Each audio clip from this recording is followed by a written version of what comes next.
Welcome to the Myrtle Beach Art Museum's virtual Library After School program. This workshop is called Wild at Art and is inspired by Maura Kenny's Where the Rivers Flow, curated by Liz Miller. On exhibit through December 20th. This exhibition is generously sponsored by Bank of America. Thank you to Brenda, Dana, Vicky, Liz, and Zoe for all your help assembling the 160 library art kits this month. Meet Maura Kenny, a painter and art educator who grew up in the New England state of Connecticut. Home of the Frisbee. She earned her Bachelor of Arts degree from Southern University of Connecticut and a Master's of Fine Arts degree from the University of North Carolina at Greensboro. She has lived and practiced most of her career while living in Pawleys Island, known for its historical buildings like Pawleys Island Chapel, the Pelican Inn, and for its friendly ghost, the Gray Man.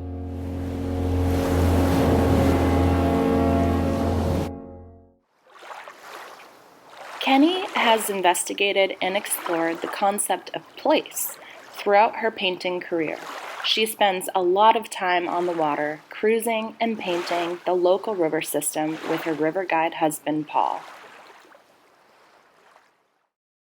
Where the Rivers Flow is an exhibit of 35 paintings depicting the views, flora, fauna, people, and architecture found along the Great Petey and Waccamaw rivers, including their bays, creeks, inlets, and islands.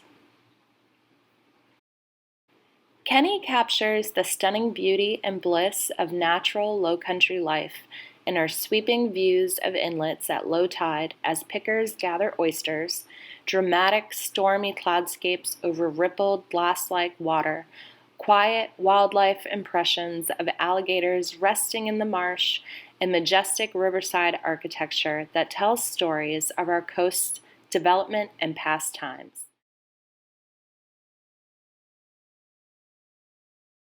Now it's time for an art project. These are the materials you will need. Art kit materials include 2 Q-tips, 2 pieces of watercolor paper, concentrated liquid watercolors, table salt, piece of Saran Wrap. Additional materials you will need include water, a pencil, and a paintbrush, which is optional, and a white crayon, also optional. First, remove all of your materials from your library art kit and place them before you. Next, add water to your concentrated liquid watercolors.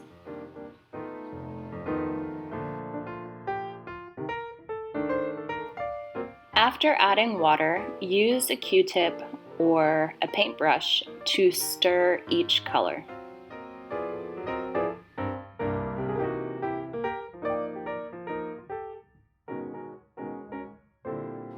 Next, take your pencil and divide one of your sheets of watercolor paper into 8 sections.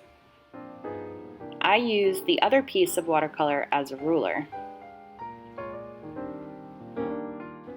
Next, we're going to label each section with a different watercolor technique that we're going to try today.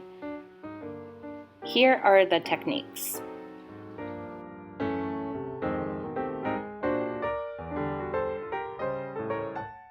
The first technique is solid or flat wash. This is a flat or even wash of color throughout the entire area that you're painting.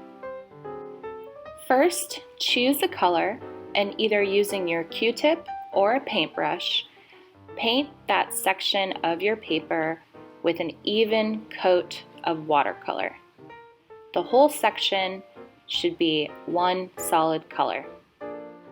Next is graded wash. This incorporates a gradual change in the value or intensity of the color as the wash progresses. This can either go light to dark or dark to light. To lighten your color, you want to use more water. And then as you gradually paint down that section of your paper, you can add more paint.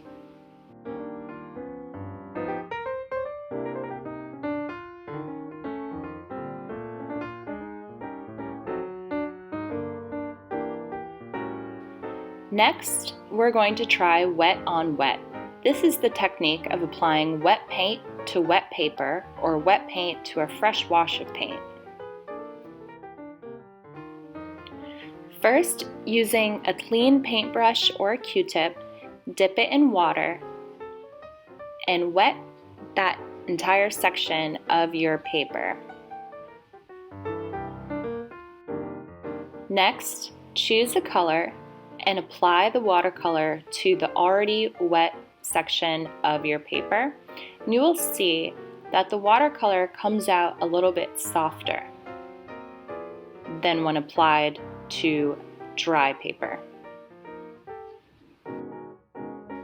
Next, we're going to try dropping color on wet wash. So this is applying a drop of color to a wet area of color. Choose a color with which to paint that entire section of your paper. While that color is still wet, choose another color to drop pigment onto that section.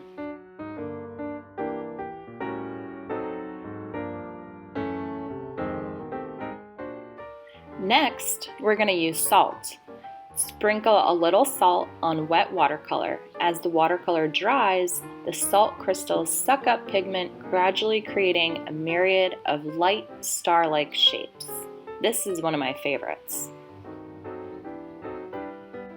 Select a color to paint that section of your paper, and while the watercolor is still wet, sprinkle a little bit of the salt on top of the pigment. Now it's important that you have to be patient with this step because it has to fully dry before you brush off the salt. So we'll come back to this one to see how it looks. Next, we're going to try Saran Wrap. This is where we place a piece of crinkled Saran Wrap on top of a wet area of watercolor. Then we have to wait patiently for the watercolor to dry completely before removing it for this visual texture effect.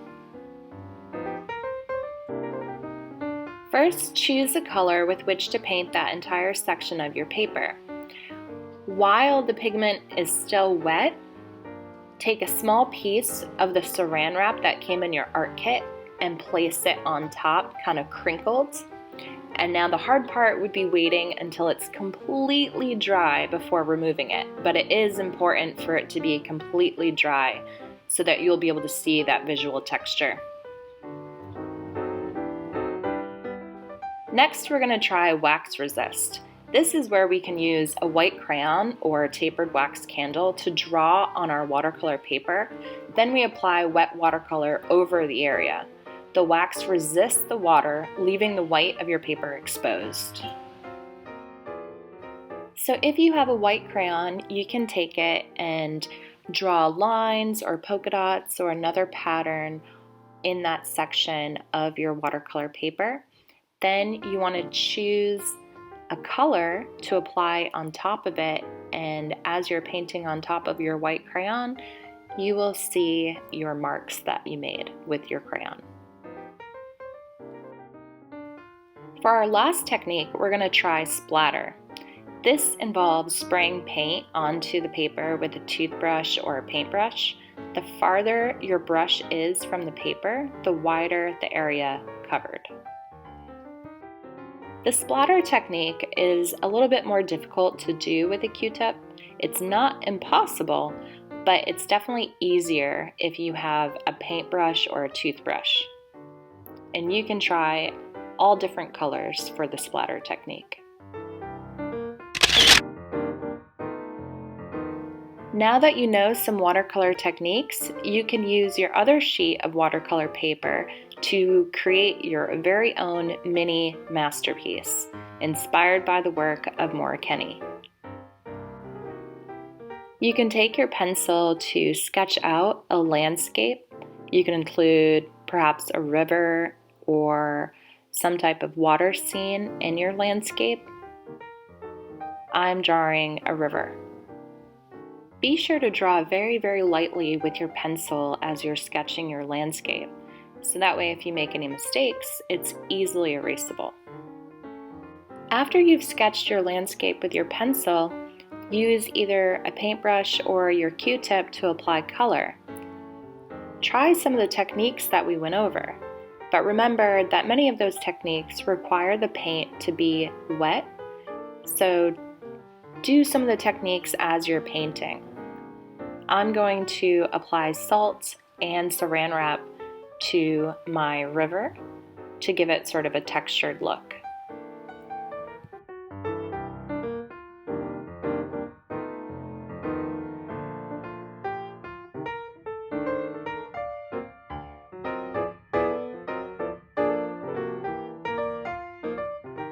Although your art kit only includes the primary colors, red, yellow, and blue, with these colors you are able to make the secondary colors, orange, green, and violet.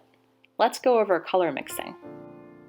Red and yellow make orange, yellow and blue make green, and blue and red make violet. Mix all three together and you will get brown.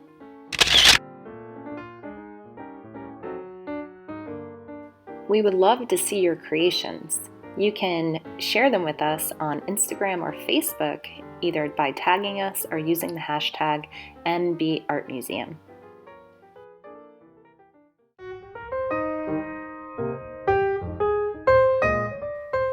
Thank you to our generous sponsors and supporters.